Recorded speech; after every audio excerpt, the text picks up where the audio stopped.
You ready? Yeah. You ready? All right, hold on. Here we go.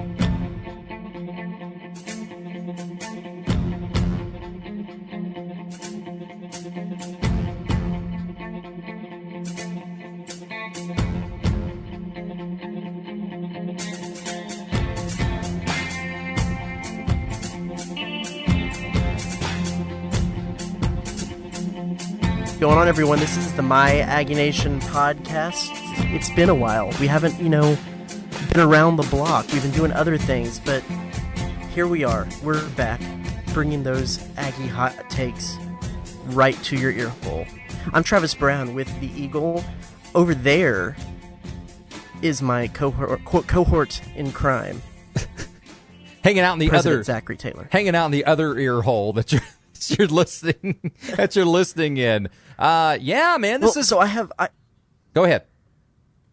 Oh, I have a lot of noises coming through my ear hole.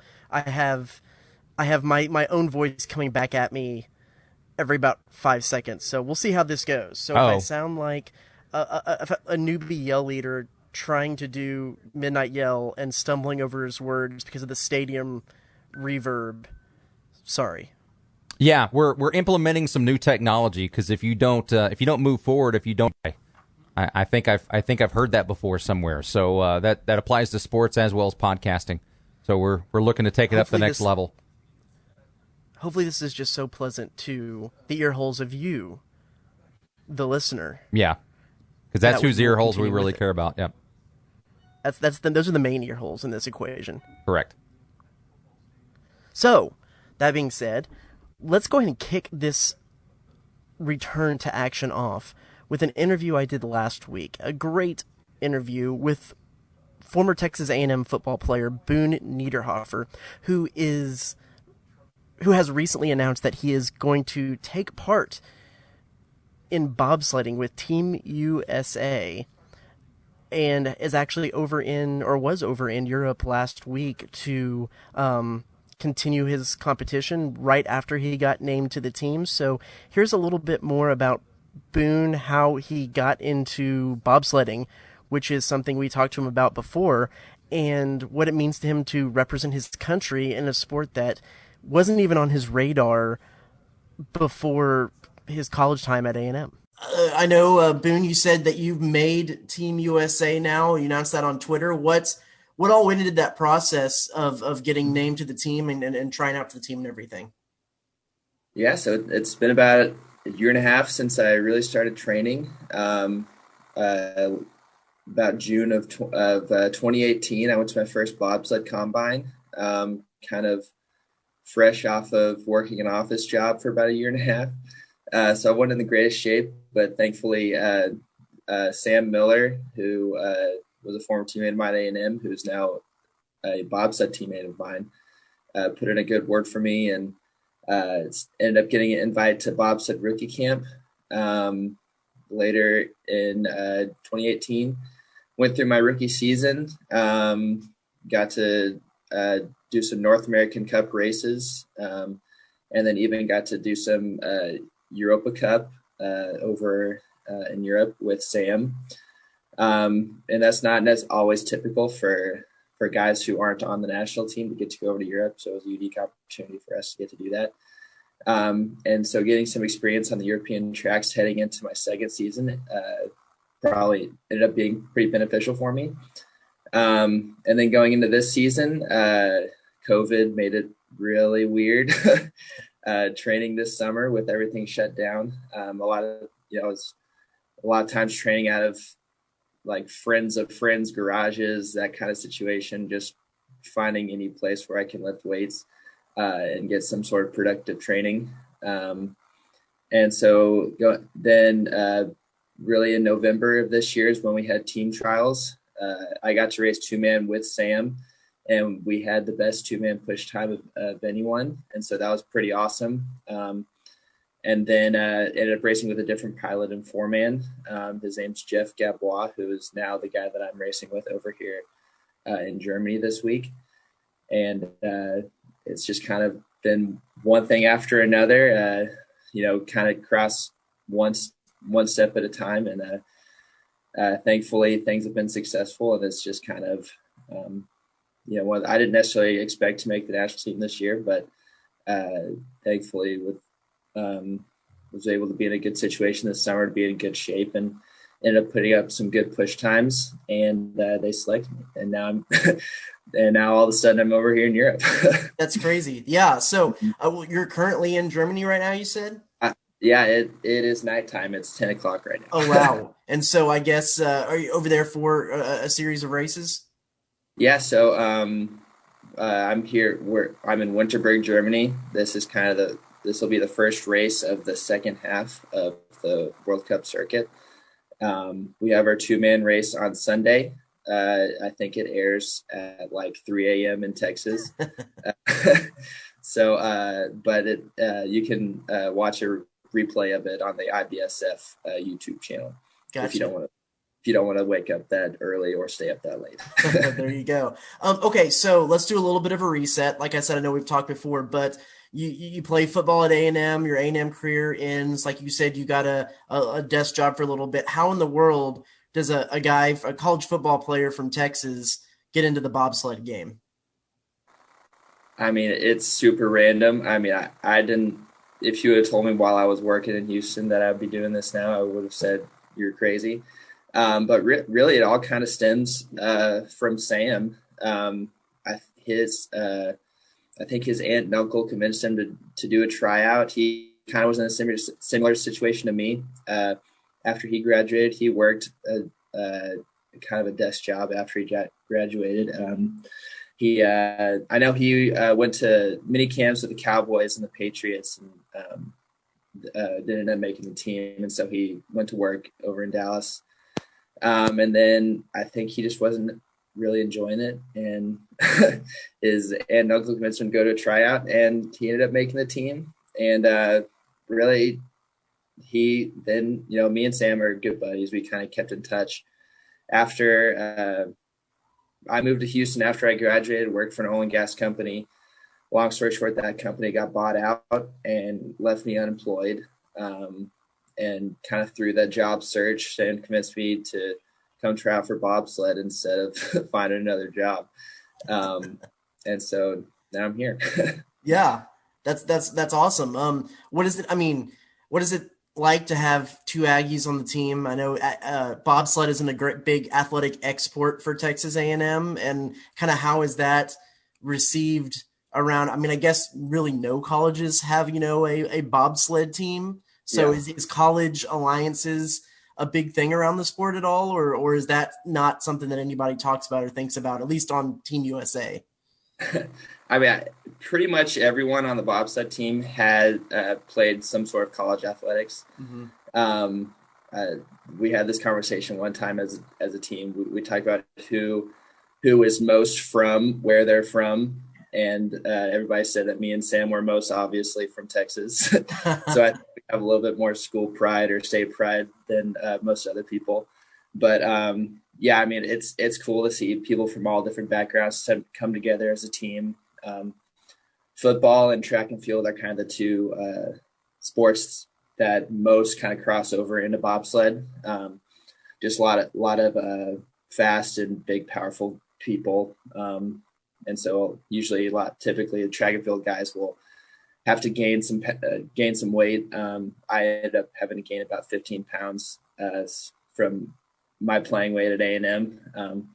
And so it's definitely a fun sport to be a part of. Yeah. So I think everyone's, at least if not watched some bobsled on the Olympics, has probably seen the movie Cool Runnings and kind of generally what the bobsled looks like and kind of what the sport looks like. But you were talking about some of those qualities and how everyone was a college athlete. What, if you could, generally walk through kind of what a race entails, and then necessarily how some of those athletic abilities and how your athletic abilities translate over into the sport.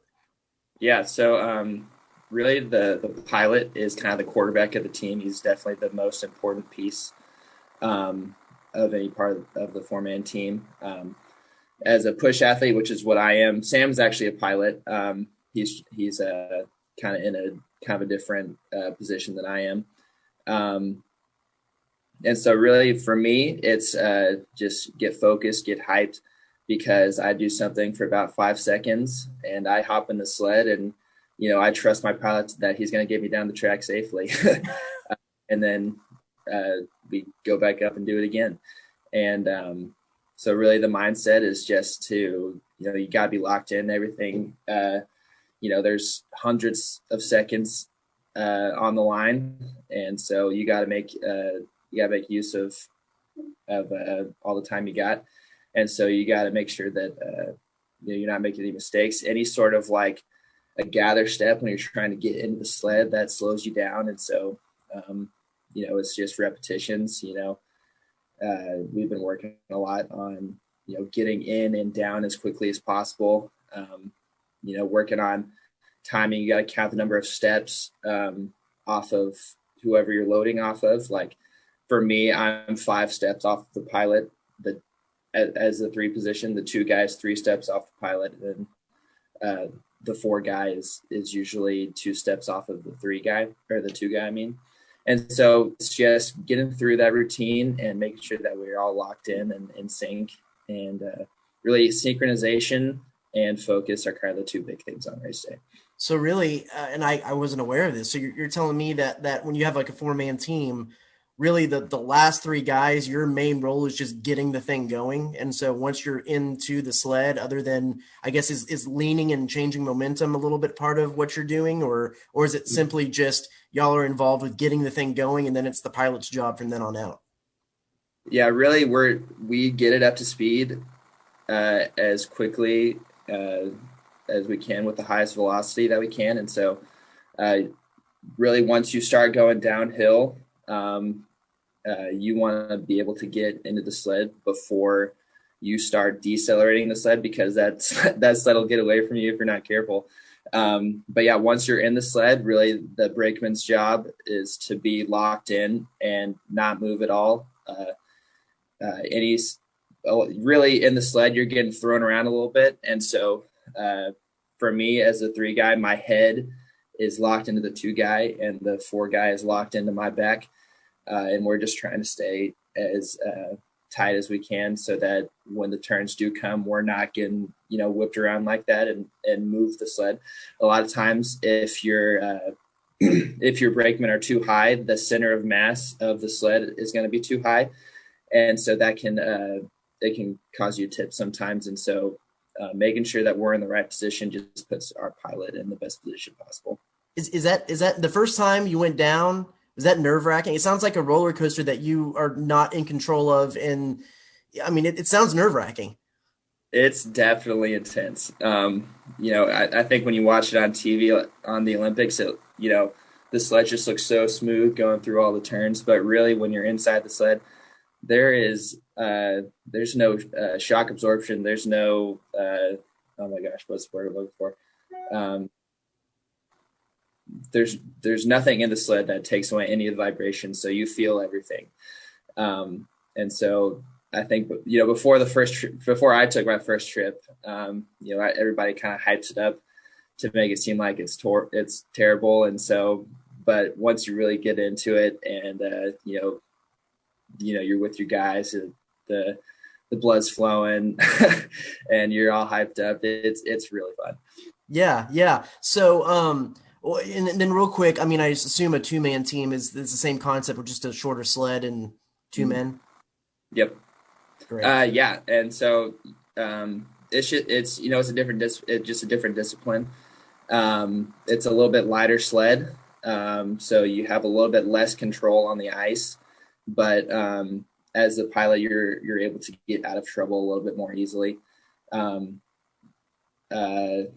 so really the most successful 2-man pilots are the ones that are great athletes and great pushers. And so a lot of times, if you're not as great of a pusher as a pilot, you can kind of get away with it in the 4-man. Mm-hmm. And so it's just a little different. Different pilots kind of shine in whatever discipline they're better at.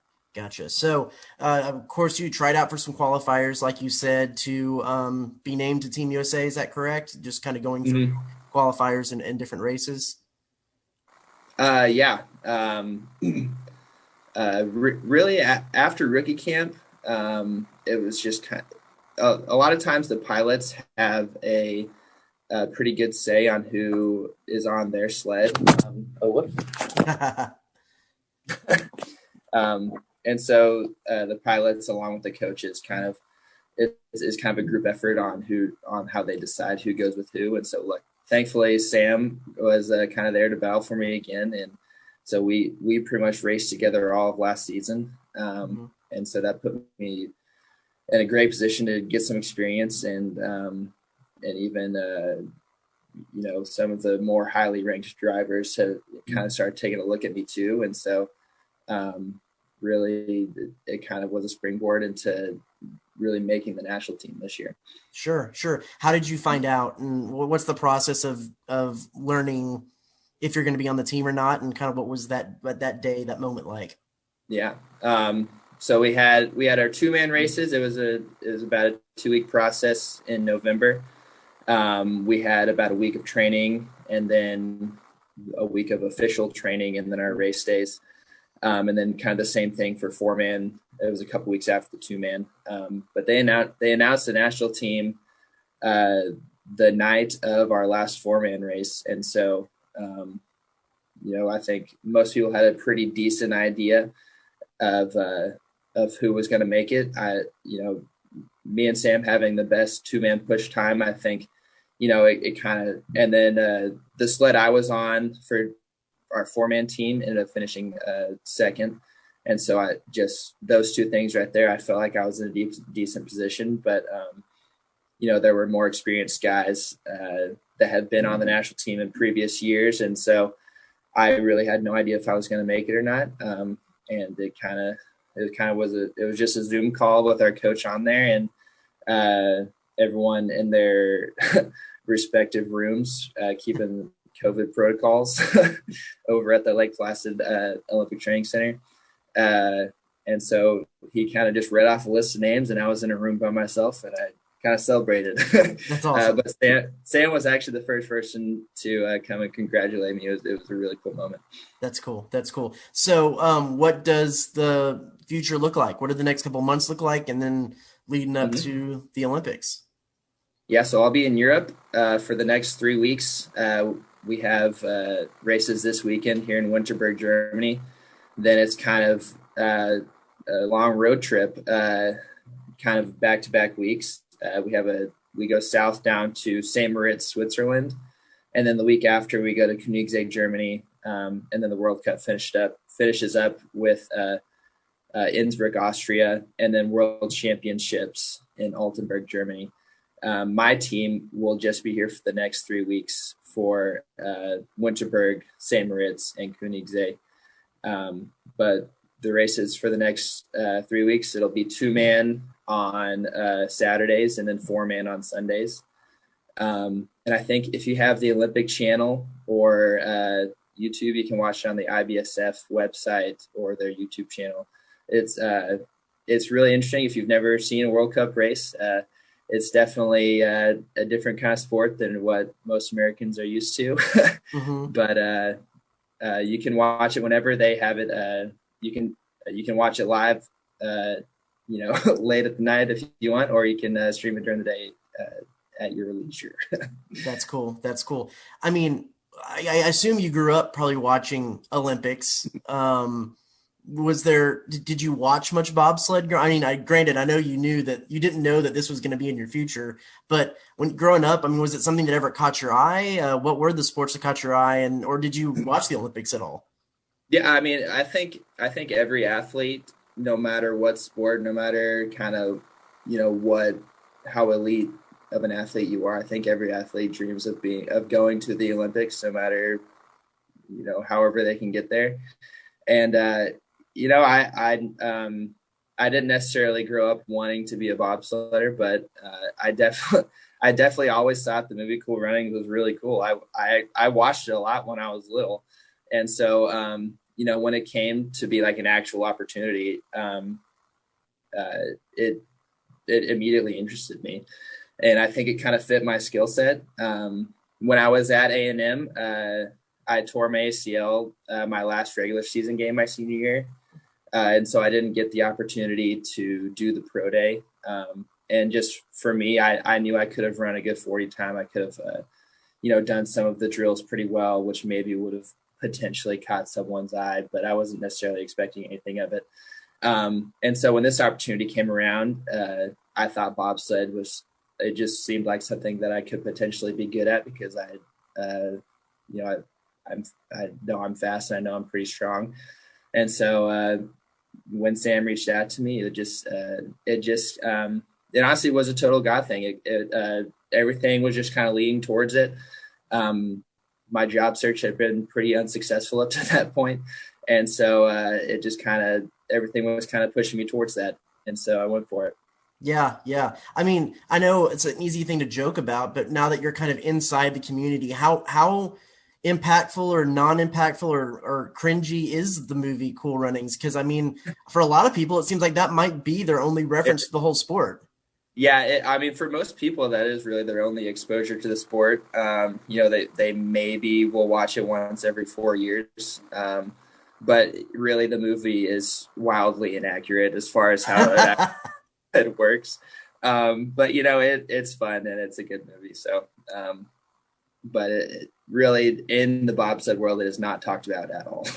Yeah. I know you posted the thing on Twitter. What is the general Aggie response been from both fans? Have you heard from former teammates, former coaches? What's just kind of the response been since you made that announcement on social media? Yeah, it's been really cool. A lot of people I haven't talked to in a few years, have reached out to me and said congratulations and just sat there pushing their rooting for me and all that good stuff. So it was really cool to see even random people on Twitter, Aggie Network doing its work right there, just reaching out to me saying congratulations. And so it's definitely, once again, a random thing, but it's been pretty cool. Is there one coach at A&M that would jokingly roll their eyes or just think this was the craziest thing ever, looking back on your time at A&M, that now you're a bobsled standout? I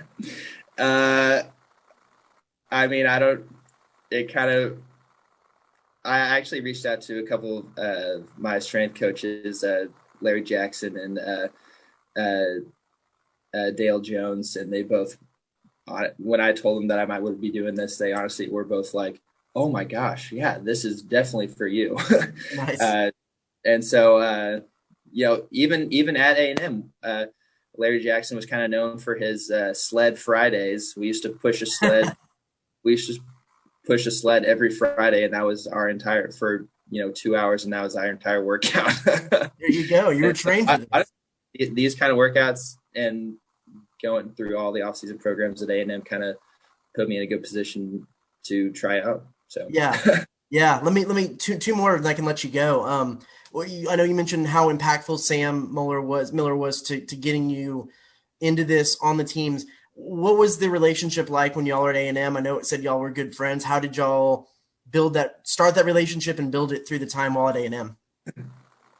Yeah, so Sam's a year older than me, so he had been there every year before I got there, and we're both actually from San Antonio, and I went to high school with a couple of his cousins, and so through the coming out of high school, when I decided I was going to A&M, I decided I was going to walk on. My buddies kind of told me, "Hey, my cousin also plays at A&M," and so he immediately was one of the first people that I looked for. And we ended up, our lockers were actually right next to each other all 4 years, all 5 years I was there.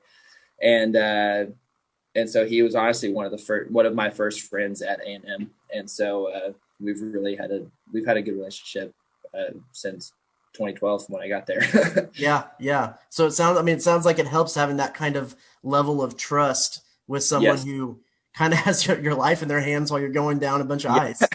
That is 100% true. If you have doubts in your driver, if you don't have full confidence when you're at a full sprint going down an icy hill, you're going to have some hesitation, and really all hesitation can do is slow you down, and you're not going to be super, super successful doing that. And so having full confidence in Sam allowed me to perform my best. And I think Sam had confidence in me, knowing I was going to do well too. And so, whatever we pushed together, we did really well. Sure. And then finally, I know this is the easy question that probably should have been at the beginning, but what does it mean for you to be able to represent your country and to make Team USA? It's a dream come true. It would be, the absolute goal is to make it to 2022 in Beijing. Still a lot of work left to do there. Got to, make the national team again. Got to go through this whole process again. But that opportunity to do that would just be an absolute dream, and something I'd, it's not the end all be all. I kind of live to enjoy the process, and a lot of times when you take care of the little things, the big things will take care of themselves. And so whether that happens or not, I know who I am and whose I am, and it would mean so much, but yeah, kind of lost my train of thought there, but it would be amazing, and I hope it happens. Big thanks to Boone Niederhofer for coming on with us. Again, that was really awesome getting to visit with him and hear from him. He's obviously doing a lot of cool things these days, being part of Team USA's bobsled team, men's team. We'll take a quick break, and when we come back, Travis and I will keep it rolling. Again, you're listening to the My Aggie Nation podcast.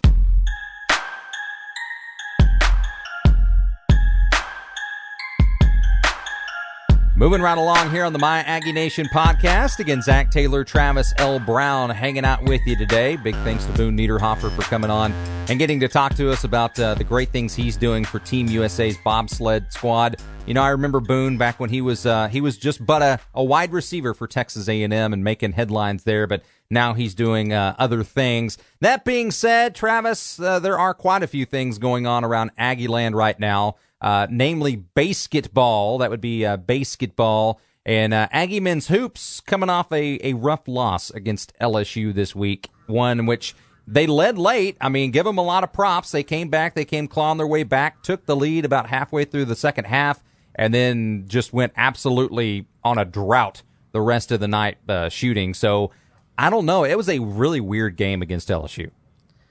Yeah, well, and the weirdest part about it is that, like you mentioned, they didn't make a point for the last 9 minutes of the game.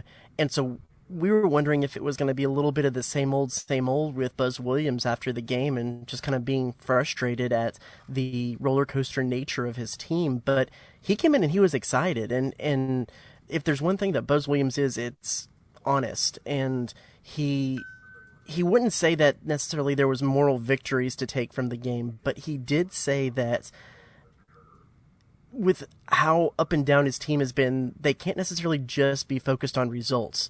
And when you look at the fact that they only had 8 turnovers in the game when they're normally averaging about 16 per game, when they scored over 56 points, which is something they've only done once in conference play this season, when you look at just the general overall energy of the entire team, yeah, there's things to build on, and it makes sense that he was a little excited. It's just something that you kind of don't normally see from a head coach after a loss, no matter what the situation is.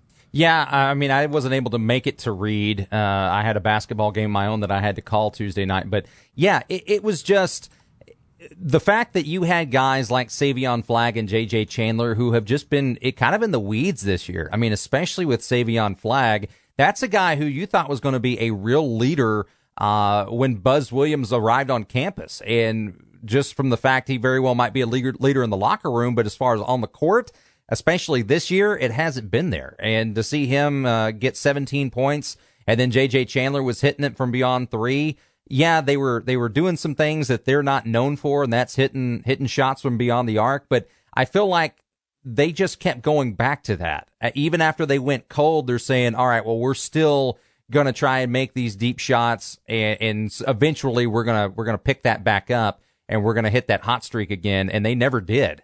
And because of that, they ended up the last 9 minutes of the game, they were held scoreless. And that's not because of LSU's tremendous defense. That's just because A&M wasn't able to adapt. So I I will say this, and what Buzz lamented on last night. Yes, A&M showed a lot of heart. I really think that Buzz Williams' guys play hard for him. Granted, they're going to have good games and bad games, but I think overall the team does play hard. They just have a hard time finding direction during games. And last night was a pretty good example of that. And that, after they came clawing back, they were down big in that first half. They came clawing back, take a 6-point lead, and then just completely dropped it from there. And they weren't able to adapt. They kept going back to what they previously had been doing that was successful, but it was no longer successful. That should no longer be the game plan. You got to move on to something else, and they never did. Well, Savion Flagg's an interesting case. So in me and Olin Buchanan from TexAgs were kind of joking around that it would sure be nice for the Aggies if Savion found his February form a little bit early, because it kind of just seems like he always bounces into action in February. But I went back and looked at his splits over his career, and actually January has been his best month of his career. He averages 13.7 points in the month of January, and it was really aided by the 2019 season where he was shooting 46% and averaging 12.6 points per game. But if you take out the 2018 season, his freshman year, this has been his worst January of his career. He's only averaging 4.7 points per game this month and shooting 32%, which just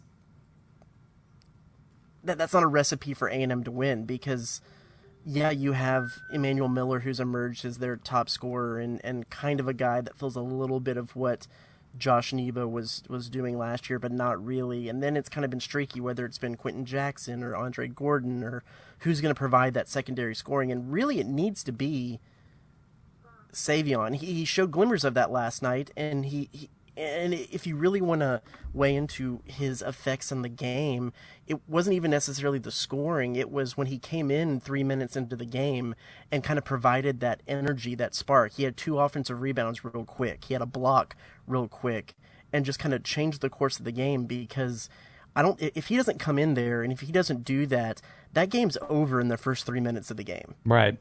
Yeah. And so they need more of that as they move on if they're going to win any more games in the SEC. Well, and I'm glad you mentioned Josh Nebo. Honestly, coming into this season, I thought their biggest issue, or the thing that they needed to fill the biggest void, was there at point guard. I know that Andre Gordon spent plenty of time there. Chandler has as well. But really finding what they want to do at the point, I thought was going to be their biggest issue. But their biggest issue has been replacing Josh Nebo, because he was a guy that was able to provide you a lot of strength down low, was able to get those offensive rebounds, and a guy that could put up points for you. And Jonathan Aku and Kevin Marfo brought in that, he was supposed to be that guy. He's a grad transfer, had a great career at Quinnipiac. You're thinking he's going to come in, he's really going to take over the reins of that. But their inside game has just not been there this year. And I don't know if you look towards the future. Again, Aku is a sophomore, so maybe they're still waiting for him to kind of grow into his own. But they're definitely going to need some help there next season if they want to be able to contend with some of these big teams. And as we've seen at A&M, at least in these past few years, they've had some really good big guys. I mean, you go back up to Robert Williams. Before that, Courtney Roberson definitely had his time. And right now, they're definitely struggling at that position in the paint. Yeah, it's going to be an interesting thing, and it's something that we've talked about at these games, that, like you said, the front court hasn't really been an issue for A&M in a really long time. I mean, even when they had some down seasons, they had Tyler Davis, and then they had Robert Williams when they were good. And right. Just the front court has not been a concern. Josh Nebo comes in last year and proves that he is as valuable as anyone in this A&M program in the last couple of years.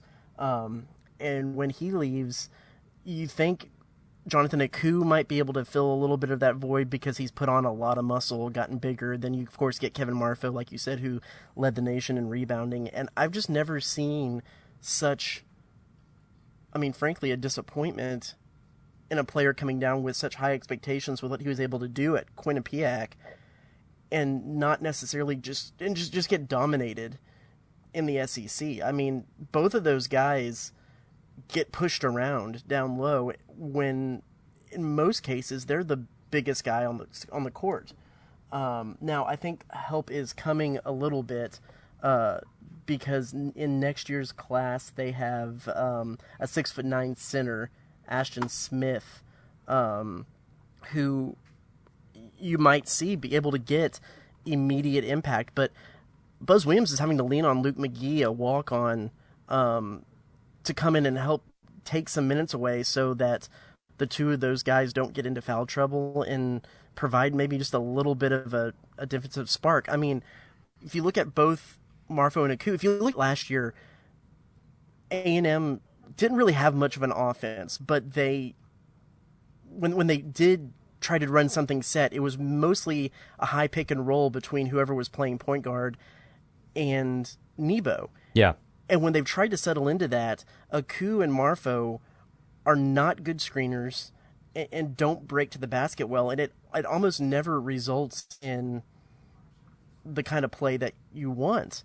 Luke McGee is actually, what they said, one of the better screeners on the team, and I'd be interested to see him maybe get a few more minutes just to run that pick and roll offense to see if it kind of opens things up a little bit more in the paint. But yeah, like you said, I mean, the production has been pretty abysmal from the 5 position, and Williams has been pretty upfront about saying that they need more production from that position group. Yeah, and as far as the season itself goes, the boat's definitely taking on water. Here's the big question, in SEC play, where you go from here is the big question. What's the best case scenario for A&M moving forward? And, you still, hopefully, knock on wood, will have your SEC tournament, but as they go throughout the rest of this year, what can they do? How can they turn things around? What do you feel like is the best case scenario for A&M? Well, the best case scenario is just to chalk this up as a rebuilding year, because you get a freebie. Of course, the NCAA Division I Council has given all of these players an extra year of eligibility, just like football, just like all the fall athletes from last year. So, in all reality, this entire team can return next year. You have a 5-star signee in Manny Abaski coming in next year. You have Cassius McNeely returning. Now I'm getting caught up on this reverb. In this Cassius McNeely returning next year, who by all indications is going to be the best shooter on the team. I mean, he is a natural shooter, and that's something that A&M has been very much lacking. You have a 6'9" center, freshman center coming in. You have some competition at some of these position groups. Yeah. So, I mean, why not just... And I think to some extent, when you hear Buzz Williams say, we can't be focused on results right now, you have to focus on kind of the little minutia of the game and improving there. I mean, that's him saying that it's okay if this season doesn't count. Because, like I said, you're not technically losing anyone. I actually thought the most interesting part of the press conference last night was J.J. Chandler, when we asked him, does a game like last night hurt more, or does a game when you get blown out hurt more? And he said, this game hurt because this might be the last time him and Savion get a chance at LSU, and they didn't beat him this year. And I sit back and think, if you're J.J. Chandler, if you're Savion, why not return another year? Because Josh Nebo was one of the best threats in the SEC last year, and he's playing in Israel right now. Right. You're not going to get drafted. Now, you could argue that maybe the program doesn't want them back, wants to see them move on, but even if I'm Buzz Williams, keep these guys around and have them push each other for competition. Yeah, if you're Buzz, I think you do everything that you can to get those guys back. Now, whether they can the NBA is not going to be calling, but can they stave off, possibly playing overseas and making some real money? Nothing to scoff at over there. I don't know. I mean, that's ultimately up to those guys. We don't know them well enough to know if that's something that they'll opt to do or not. But, it's refreshing in some ways, but in other ways, you kind of sit there and you look at Buzz Williams when he says, well, this year doesn't count. And you also, and he even brought it up himself last night, I'm getting paid a lot of money to coach this team, and ultimately wins is what matters. And I don't think anybody is ready to jump the ship at all. I think Buzz Williams has plenty of leash to go with. People have seen what he's done at other programs, obviously Virginia Tech.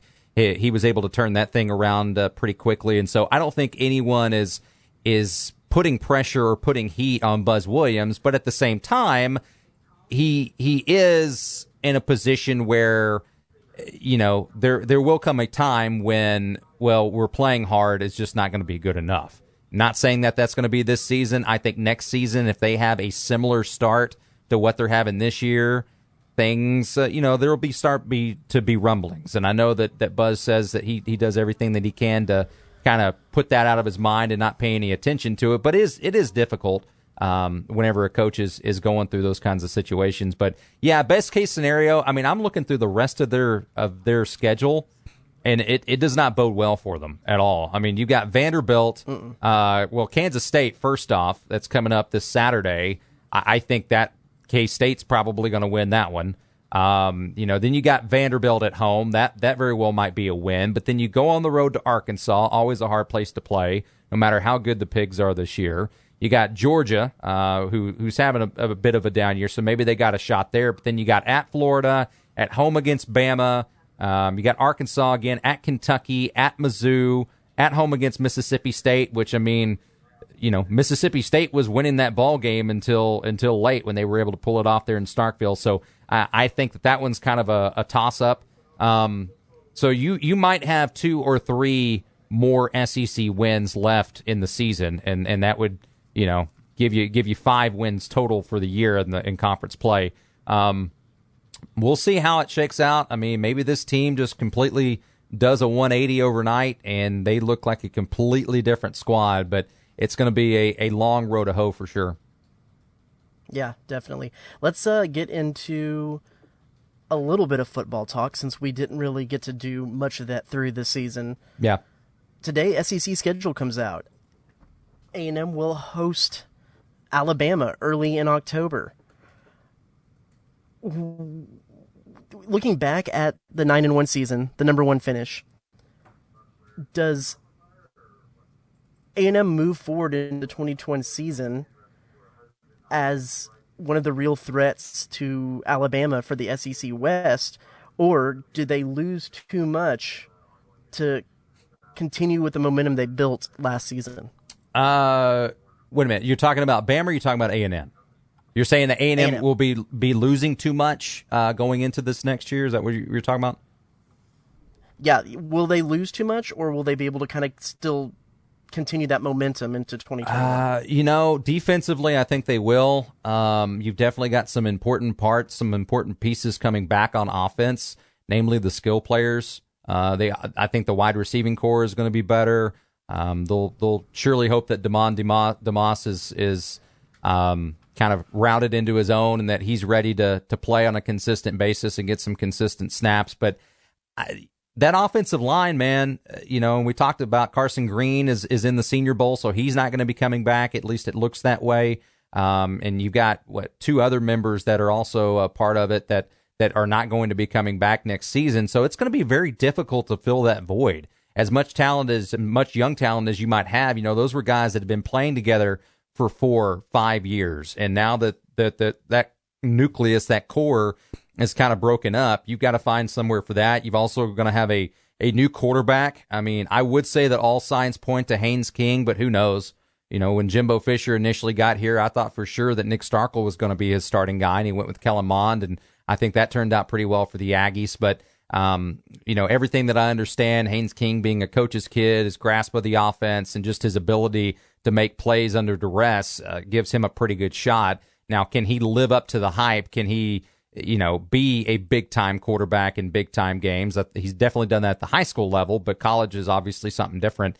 But as you mentioned, if you're talking about momentum, A&M, just as a program, is taking a ton of momentum into this next year. And that game against Bama, if both of those teams are undefeated, which they've got a pretty good shot, is going to be billed as one of the premier games, at least in the middle of the season. So, can they give the Crimson Tide a run for their money? I think a lot of Texans fans would tell you the fact they got Bill O'Brien, it helps A&M and the rest of the SEC West, as nobody's really that big on Bill O'Brien, at least in the Houston area. So I don't know, man. I think A&M very well might start to make some headway on Bama. Now, will they beat the Crimson Tide this year? I have no idea. They're always going to be stacked, but this would be the first year in many that I would say A&M's got a legit shot at home. I think it leaves off right where it started in 2020, and that question is the offensive line. They lose 4 offensive linemen on what might have been the best position group of the team this season. And when you bring in possibly a true freshman or a redshirt freshman, these classifications are going to get weird after year. Quarterback in either Haynes King or Zach Calzada, they're going to be as good as their offensive line. Yeah. And so if they can fill those holes quickly that were left by the 4 departing seniors, yeah, they can be pretty good. Now, I will say this. The defense returns a lot. Yeah, I will say this, that Haynes King, it looks like he has absolutely no problem tucking the ball and running with it. And I think that while at this level you want a quarterback who's going to pass, I don't think Jimbo Fisher is ever going to be a run first for the quarterback kind of guy. But, that was kind of the knock on Mon for many times, that he would have an open field and he wouldn't take it. He would try and make either a difficult throw or a hard throw, and an incomplete pass. He would overthrow it, what have you, and A&M would miss out on 5-6 yards, whatever he could have gotten in that scramble. At least from what Haynes King, granted, he was a freshman. You're putting him in a tough situation. When all else fails, just use your legs, right? But I think that could bode well, especially if you've got a leaky offensive line having an elusive quarterback, because it was so weird with Kellen Mond in that, as good of a runner as he was, I don't know if you could have ever said that he was that elusive. Maybe you disagree with me on that, but I'm just thinking back. I mean, how many times did he just completely make guys miss, or was able to make something out of nothing? Yeah, he was fast. Yeah, he was able to hit holes if he had to pull it down and run with it. But was he able to make guys miss in the open field? He was quick. He wasn't necessarily shifty. Right. But once he got into the open field, he had breakaway speed. I mean, I think back to that Arkansas game his freshman year, the run that should have been a touchdown, the longest of his career, that was called out even though he didn't step out. I mean, he had breakaway speed in that one. Now, I think you make a good point. If the offensive line isn't necessarily what they hope it to be moving into the next season, that would give Haynes King an edge, because he does have a little bit more escapability than Zach Calzada. Yeah. Yeah, and I don't think anybody can argue with Calzada's arm strength. I mean, that was on display at practice and in some of the games that he appeared, but I just have a hard time believing that if Calzada really was your true number 2, that he didn't get any playing time last season. I know that maybe Jimbo was playing around with eligibility, but considering, the NCAA came out and said, hey, this year's not going to count for you either way, then it wasn't as if holding him out was saving him from anything. I mean, it's not like he would go out and say, okay, well, he burned this. Now he's going to be classified as a sophomore for football, or a junior, I guess, for football. He still would have been the same year he was in 2020. He's still going to be that in 2021. So I have a hard time believing that Zach Calzada was the real number 2, and they just put Haynes King in there for mop-up time and just to get some reps. So I think right now it's Haynes King's job to lose. I mean, we haven't seen the freshman Stowers, at least not playing in college yet, or at least not seen him at practice. I know plenty of folks had seen him throughout his high school career. So what can Eli Stowers do? But right now, I think it's Haynes King's job to lose. let's close out with this. Of course, this week the A&M women's basketball team is celebrating the 10-year anniversary of their 2011 national championship. I was not around covering the beat at that time. Got you the were. Beat. Actually, I was not covering the beat. I was in school. I was in college when that happened. Oh, you baby. Yeah. I was in college. I remember watching that game at CC's. I was at CC's. We had just gotten done with a softball tournament or something, a slow pitch softball tournament, and so we went to CC's. This was before COVID, obviously, and then got to sit down and watch the Ags clinch it and beat Notre Dame, and it was a pretty big deal. So that was back when Gary Blair still had some. Anything that's more just college bro than CC's? Than eating at CC's? I mean, yeah. I don't know. You tell me. Did you were the mix bros up all to the the bro. Drinks? No, I didn't do a suicide on the caffeinated. Did you play did they still have like an arcade? Yeah. At CC's? Heck yeah, they did, at least games? at that time. I think we just were there. We were strictly there on business. We were there to eat. I didn't have any quarters in my athletic shorts that I'd been wearing for the softball game. We were just really hungry and tired and thirsty, so we went to CC's and got to chow down on some all-you-can-eat pizza. If you came home from a long day at work and your wife said, "I want pizza," where would CC's currently rank? On your decision tree? Gosh, here in town. Well, I know where it would rank on hers, right down near the bottom. Now, I will say this. Milady does enjoy Little Caesars.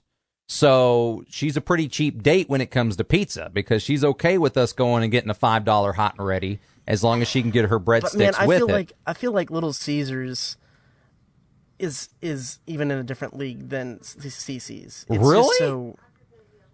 Really? Okay. Interesting take. Obviously, you get a lot more options at CC's. Neither one is good. I wouldn't say that CC's has bad pizza. I can't remember the last time I had a bad pizza. Well, maybe for you highfalutin people up from Dallas way, but I mean, here it was a staple. That's where you went and you could get your arcade games on and you could get your food on and go back and right. It's a staple. Touch for every single piece of that have kids. Yeah, who are young. Like I ate a lot of CC's, but then once I reached you grew out of it puberty.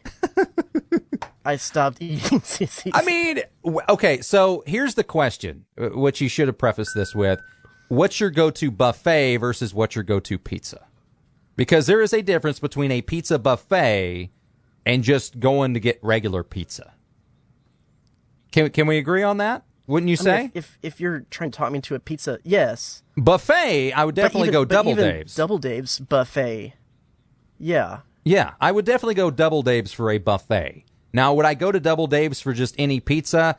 I mean, maybe. Double Dave's pizza isn't terrible. No, it's not. It's not. And I'm not knocking Double Dave's, but there are some really good places here in town. Piasano's. Yeah. I think it's Piasano's. I tried to correct my co-host this morning and say it was Paisano's, but I looked at the spelling, and I think it is Piasano's. That's on south side of College Station. They have really good pizza. RX Pizza is amazing. I really like Howdy's Pizza. Hungry Howie's is a good option. I mean, you've got some solid options for pizza here in the Bryan College Station area, the ones that I would put way ahead of CC's. But if I'm just going to go and I want a cheap meal and one in which I leave the table and I am full, like I'm going to waddle out of this place, CC's is a pretty good option. I'm going to close with this thought. Okay. If CC's is an advertiser of either of our fine establishments, I just want to say that CC's has some very great qualities. Okay. And you can leave that place full and happy, like you said. Yeah, that's a with all due respect, I believe, is what Brent Zornman would preface that with. Go pizza, and if CC's is your jam, do it. Pizza of all kinds, as long as you don't just load it with pineapple, we're cool. There you go. I could take a little pineapple, but it better have some Canadian bacon on there. Okay. Yeah, I don't do fruit on my pizza. Anyway, Thanks so much for joining us again for the revival of the My Aggie Nation podcast. We will be back next week. We will keep this thing rolling, as all good radio people say when they lead into some kind of commercial break. But we're not heading into a commercial break. We're heading into a 7-day break. So be good. Test negative. Stay positive. We'll see you next week on the My Aggie Nation podcast.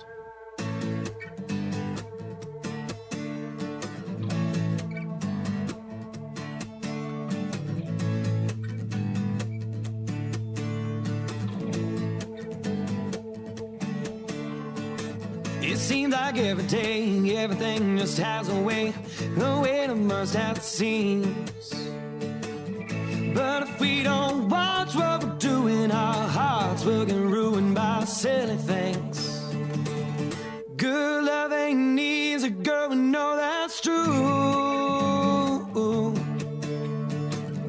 And if we wanna keep it, we gotta watch everything that we do, yeah.